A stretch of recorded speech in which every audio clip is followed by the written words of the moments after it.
Good morning. So as you know, I'm fixing up this canoe. It's actually in really good shape, but there's a couple of things that need to be repaired, and one of them is the seat. So let me get a little more detail into the seat and what we're going to be doing.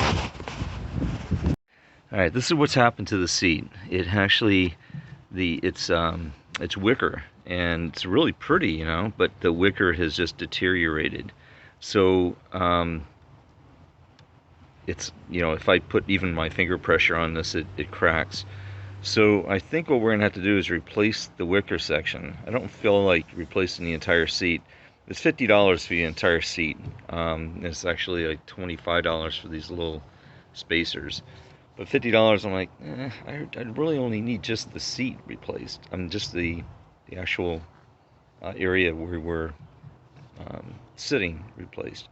So it turns out that there's a wicker threading that goes all the way around. And I think what I'm going to do is I'm going to talk to a friend of mine that's in fabrics and ask what can I use in here that's going to be quickly drying that won't mess up anything. And then take this out. It's already started.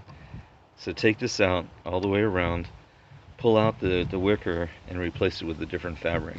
So that's where we're at, and I'll tell you more about that later.